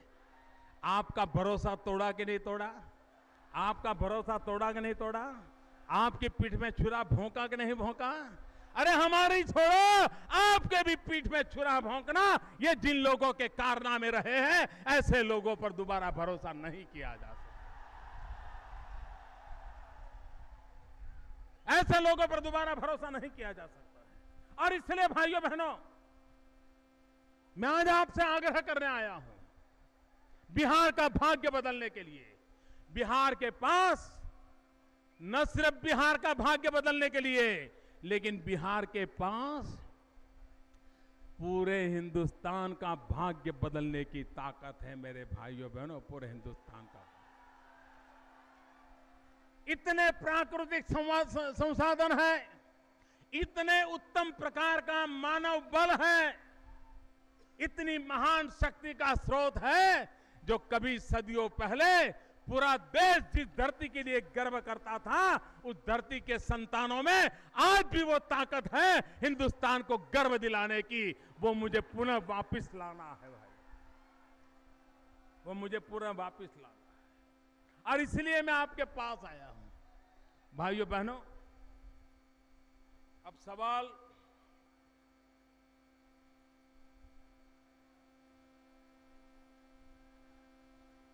ये परेशानियां ज्यादा से ज्यादा 100 दिन है। 100 दिन के बाद बिहार की जनता इनकी छुट्टी कर देगी। बिहार की जनता अब इस प्रकार के लोगों को कभी स्वीकार नहीं कर सकती। मैं तो हैरान हूं।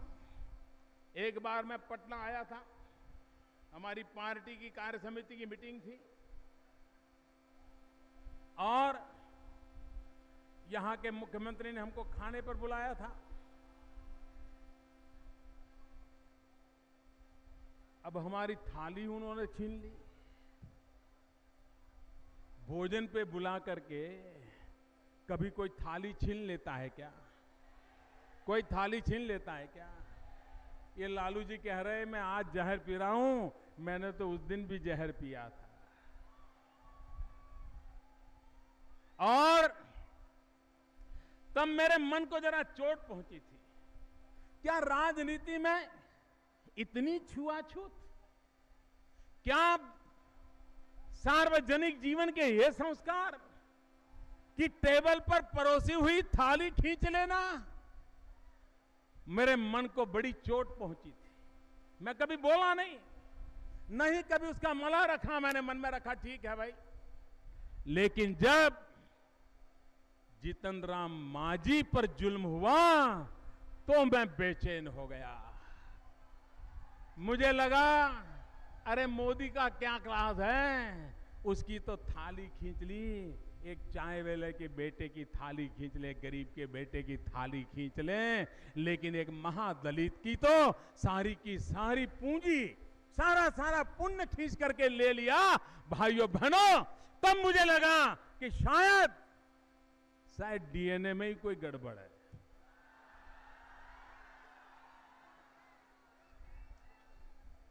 क्योंकि लोकतंत्र का डीएनए ऐसा नहीं होता है। लोकतंत्र का डीएनए अपने विरोधियों को भी आदर और सत्कार देने का होता है।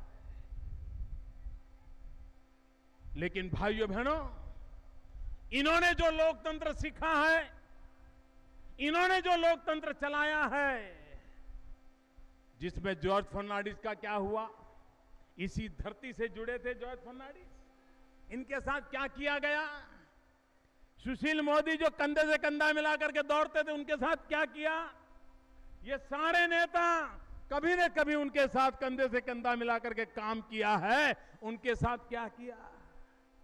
क्या भाइयों बहनों अब भी लोकतंत्र के इस डीएनए को आप नहीं समझ पाएंगे क्या? क्या ऐसे लोगों को माफ करेंगे क्या? क्या ऐसे लोगों को माफ करेंगे क्या?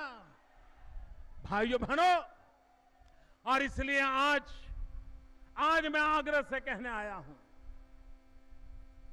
कि बिहार को हम ऐसे तत्वों के भरोसे नहीं छोड़ सकते।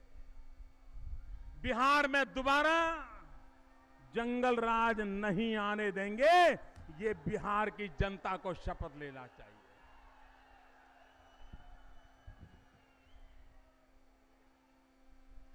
ये आरजेडी का पूरा अर्थ मालूम है क्या? आरजेडी का पूरा अर्थ मालूम है क्या? आरजेडी का पूरा अर्थ मालूम है क्या? आरजेडी का पूरा अर्थ होता है रोजाना जंगल राज का डर। आरजेडी का मतलब होता है रोजाना जंगल राज का डर। आरजेडी का मतलब क्या होता है?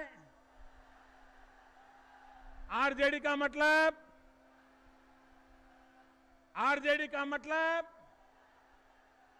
आरजेडी का मतलब आरजेडी का मतलब आरजेडी का मतलब रोजाना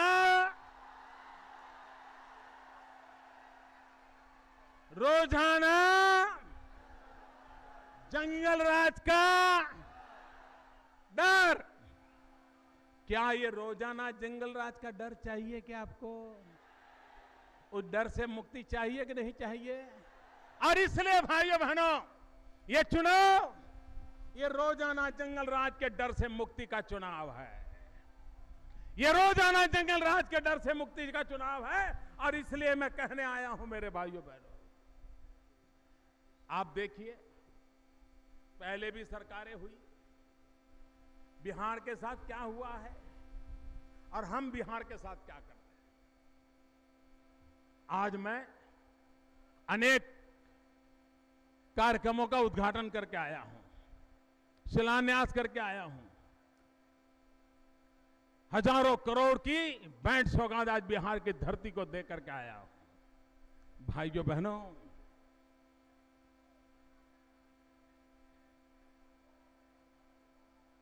एक झूठ फैलाया जा रहा है 13th फाइनेंस कमीशन और 14th फाइनेंस कमीशन के संबंध में। भाइयों बहनों, 2010 से 15 जब किसकी सरकार थी आपको मालूम है? उस सरकार ने बिहार को जो फाइनेंस कमीशन का पैसा दिया वो था करीब 1.5 लाख करोड़। 2010 से 15, अब 2015 से 20 हमारी बारी है। हमने क्या देना तय किया? 4.25 लाख करोड़ रुपया। 4.25 लाख करोड़ रुपया। पहले क्या मिलता था? 1.5 लाख करोड़। कितना कितना कितना? अब कितना मिलेगा? 4.25 लाख करोड़ रुपया। कितना कितना? 4.25 लाख करोड़ रुपया बिहार की जनता की झोली में आएगा। मुझे बताइए, विकास के काम आगे बढ़ेंगे कि नहीं बढ़ेंगे? विकास के काम आगे बढ़ेंगे कि नहीं बढ़ेंगे? मुझे बताइए। भाइयों बहनों, इन्होंने वादा किया था, बिजली कहा था, उन्होंने तो कुछ किया नहीं। और न भी कभी मेरे पास आकर के कहा। लेकिन भाइयों बहनों, मेरी सरकार के बनने के बाद मैंने जब विदेश यात्रा के लिए गया तो सबसे पहले मैं भूटान गया। बहुत छोटा देश है, बिहार से तो बहुत कम आबादी है, बहुत कम, पटना से भी कम। भूटान गया और भूटान में जाकर के कौन सा करार किया, कौन सा निर्णय किया? भूटान के अंदर भारत सरकार धन लगाएगी और पानी से पैदा होने वाली बिजली, हाइड्रो प्रोजेक्ट, जल विद्युत, उसके लिए करार किया, शिलान्यास किया। और भाइयों बहनों, भूटान में जो बिजली पैदा होगी उसका सबसे ज्यादा हिस्सा ये मेरी बिहार की जनता को दिया जाएगा। ये निर्णय हमने किया और सरकार बनने के बाद मेरी पहली विदेश यात्रा में काम किया। दूसरी विदेश यात्रा मैंने नेपाल में की। नेपाल में भी जल विद्युत का करार किया और वहां से भी बिजली बनकर के कहां आएगी?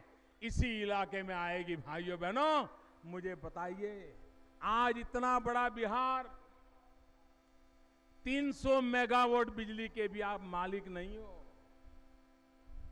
जबकि आपको 5000 मेगावाट बिजली की जरूरत है। ये सरकारों ने सिर्फ 300 मेगावाट बिजली बनाई है। बाकी बिजली ये बना पाएंगे क्या? इतने सालों में बिजली नहीं दे पाए, वो दे पाएंगे क्या? दे पाएंगे क्या? मैं वादा करता हूं, मेरा अनुभव है, मैंने करके दिखाया है। मैं बिहार में 24 घंटे घरों में बिजली देने का वादा करने के लिए आया हूं। और बिजली आती है तो अकेली बिजली नहीं आती है। बिजली आती है तो सिर्फ घर में रोशनी आती है, ऐसा नहीं है। बिजली आती है, उसके साथ ही जीवन बदलना शुरू हो जाता है। अगर बच्चों को पढ़ाई करनी है, कंप्यूटर सीखना है, बिजली आने के साथ वो भी शुरू होता है। अरे मोबाइल फोन चार्ज करना हो तो भी दूसरे गांव जाना पड़ता है। जाना पड़ता है कि नहीं जाना पड़ता है? मोबाइल फोन कितना ही महंगा क्यों ना लाए हो, लेकिन आपके काम नहीं आता है, क्योंकि पटना में बैठी हुई सरकार आपको बिजली नहीं देती है, बिजली नहीं देती। मुझे बताइए, आपको भी अच्छे टीवी शो देखने का मन करता है कि नहीं करता है? सास भी कभी बहुत ही देखने का मन करता है कि नहीं करता है? अच्छे टीवी के गाने सुनने का मन करता है कि नहीं करता है? अगर बिजली नहीं होगी तो कहां से देखोगे भाई? कहां से देखोगे? ये आपको पिछली सदी में धकेल करके इन्होंने रखा है। बिहार को उन्होंने आधुनिक नहीं बनने दिया है। भाइयों बहनों, बिजली आएगी, कारखाने लगेंगे। हम कारखाने लगाना चाहते हैं, हम उद्योग लगाना चाहते हैं। आप ही बिहार का एक संतान, आप ही बिहार का एक युवान मेरी सरकार में मंत्री है और मैंने उसको इतना बड़ा काम दिया है, उतना बड़ा काम दिया है स्किल डेवलपमेंट का। ये स्किल डेवलपमेंट बिहार का भाग्य बदलने वाला है। मैं आपको कहने आया हूं, यहां उद्योग लगे, यहां के नौजवानों का स्किल डेवलपमेंट हो और यहां के जीवन बदल जाए। बिहार के नौजवान को बिहार में बूढ़े माँ बाप को छोड़ करके रोजी रोटी कमाने के लिए कहीं जाना न पड़े, ऐसा बिहार बनाने का मेरा इरादा है। और उसके लिए मुझे आपका आशीर्वाद चाहिए, इसके लिए मुझे आपका आशीर्वाद चाहिए और वो आशीर्वाद लेने के लिए मैं आया। भाइयों बहनों, आज वक्त इतना बदल चुका है। रोड कनेक्टिविटी चाहिए, रेल कनेक्टिविटी चाहिए, एयर कनेक्टिविटी चाहिए, लेकिन अब जैसे जैसे युग बदला है, लोग कहते हैं हमें तो गैस ग्रिड चाहिए कि नहीं चाहिए। लोग कहते हैं, जब सूरत में मेरे यहाँ बिहार के लोग रहते हैं, वो जब यहाँ वापस आते हैं तो यहाँ झगड़ा होता है। वो जब कहते हैं कि जैसे नलके में पानी आता है ना, वैसे गुजरात में नलके में गैस आता है, तो यहाँ के लोग भरोसा नहीं करते। वो बिहार के लोग जब मुझे मिलते हैं तो बताते हैं, मोदी जी हमारे गांव के लोग तो मानने को तैयार नहीं है कि ऐसा भी होता है। मेरे बिहार के भाइयों बहनों, वो दिन अब दूर नहीं है जब मैं पटना तक शुरुआत करूंगा और सैकड़ों किलोमीटर लंबी गैस की पाइपलाइन लगा करके पटना में घरों में गैस देना प्रारंभ कर दूंगा और आगे बिहार के और स्थानों पर भी गैस जाएगा। रसोई घर में टैप चालू करते ही गैस आएगा। अब गैस का सिलेंडर लेने के लिए भटकना नहीं पड़ेगा, किसी दलाल को पैसा नहीं देना पड़ेगा। यह काम हम करते हैं जी, और हजारों करोड़ रुपया लगता है इन कामों के लिए। यह आज मैं उद्घाटन उसका शिलान्यास करके आया हूं जी। काम शुरू हो जाएगा, बजट मंजूर कर दिया है। आपके यहां फर्टिलाइजर का कारखाना बंद पड़ा था, क्या यहां के नौजवानों को रोजगार चाहिए कि नहीं चाहिए? रोजगार मिलना चाहिए कि नहीं मिलना चाहिए? अगर कारखाने नहीं होंगे तो रोजगार कहां से मिलेगा? और इसलिए भाइयों बहनों, हमने उस फर्टिलाइजर का कारखाना जो बंद पड़ा था उसको चालू करने का निर्णय किया है, ताकि यहां के किसानों को सस्ता फर्टिलाइजर मिले, खाद मिल जाए और यहां के नौजवान को रोजगार मिल जाए। और करीब 5,000 करोड़ रुपया लगने वाला है, कम नहीं लगने वाला, 5,000 करोड़ रुपया लगने वाला है भाइयों बहनों। बरौनी में 5,000 करोड़ रुपया लगने वाला है। भाइयों बहनों, कुछ लोग होते हैं जो वादे की खातिर वादे करते हैं, फिर वादे भुला देने की कोशिश करते हैं, और फिर कोई वादे की याद दिला दें तो मुकर जाने की आदत रहती है। जैसे आपको कहा गया था बिजली दूंगा तभी तो वोट मांगने आऊंगा। भाइयों बहनों, मैं भी चुनाव के समय यहां आया था, मैंने भी वादे किए थे, लेकिन मैं वादे भुलाने के लिए नहीं आया। मैंने जो वादे किए थे उन वादों को मैं खुद दोबारा याद करने आया, और मुकर जाने का तो सवाल ही नहीं उठता है मेरे भाइयों बहनों। लोकसभा के चुनाव में पटना की धरती पर जब बम धमाके चल रहे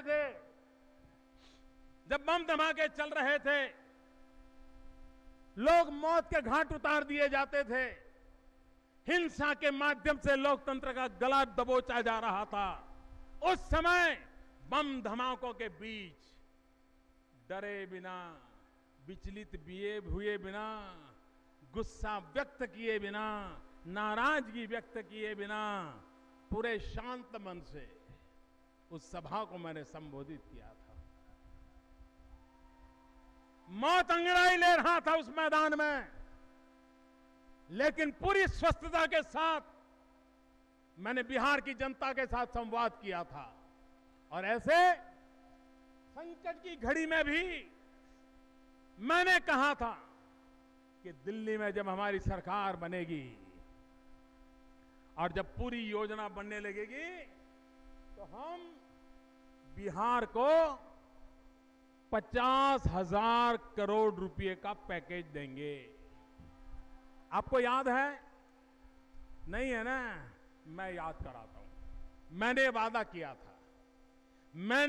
किया था, और आज मैं जब बिहार की धरती पर आया हूं तो मैं आपको कहता हूं वो वादा मैं निभाऊंगा। और सिर्फ 50,000 करोड़ से बात बनेगी नहीं अब तो, क्योंकि दिल्ली सरकार में बैठने के बाद बिहार को मैंने बारीकी से अध्ययन किया। बिहार में क्या अच्छा हो सकता है उस पर सोचने लगा, बिहार के सभी नेताओं से बातचीत करने लगा, सुझाव लेने लगा, और मेरे मन में धीरे धीरे एक समृद्ध बिहार का चित्र बनने लग गया, एक विकास वाला बिहार का चित्र खड़ा होने लगा। तो मुझे लगा ये अगर सपना मुझे पूरा करना है तो 50,000 करोड़ से पूरा नहीं होगा। और इसलिए भाइयों बहनों, मैंने उससे भी ज्यादा बड़ा पैकेज देने का विचार कर लिया है। लेकिन अभी पार्लियामेंट चालू है, तो मेरे जुबान पे थोड़ा ताला लगा हुआ है, मैं बोल नहीं पा रहा हूं। लेकिन जैसे ही पार्लियामेंट समाप्त हो जाएगी, मैं आपको खुद आकर के बता दूंगा कि कितना बड़ा पैकेज आपको मिलने वाला है, मैं आपको बता दूंगा। भाइयों बहनों, आजकल कुछ ऐसी झूठ फैलाए जाते हैं और उसमें किसी ने हमसे मांगा नहीं था, लेकिन जब सरकार का बजट आया तो हमारा सपना था बिहार को आगे ले जाने का, बिहार में औद्योगिक क्रांति लाने का, बिहार के नौजवानों को रोजगार मिले, और इसलिए हमने बजट के अंदर एक योजना बनाई। स्पेशल स्टेटस वाला राज्य, उसमें सबसे ज्यादा फायदा होने वाली बातें कौन सी है?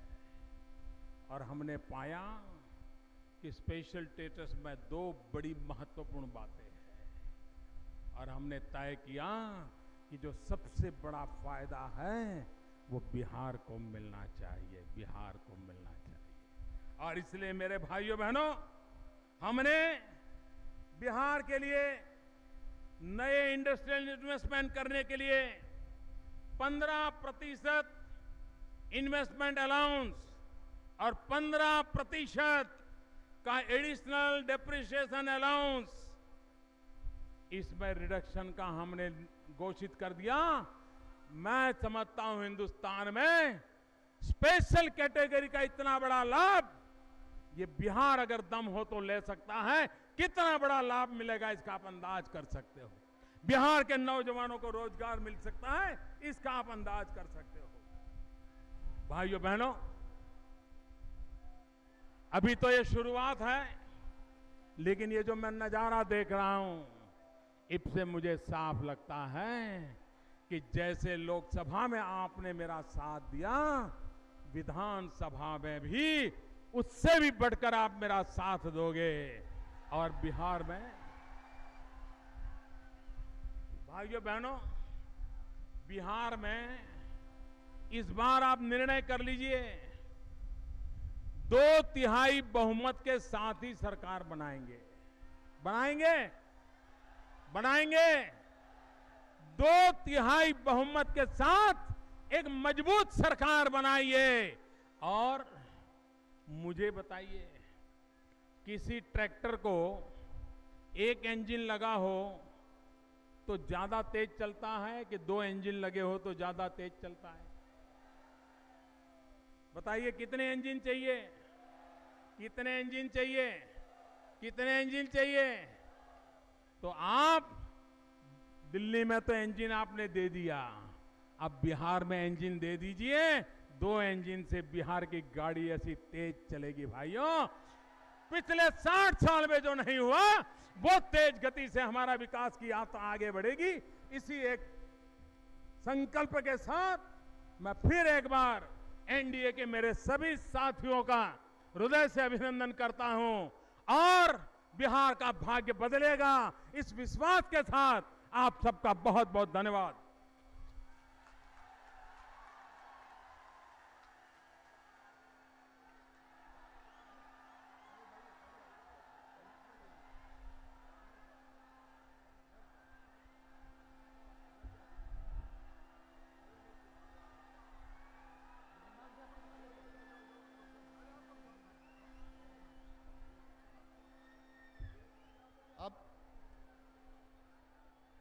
नरेंद्र मोदी जिंदाबाद,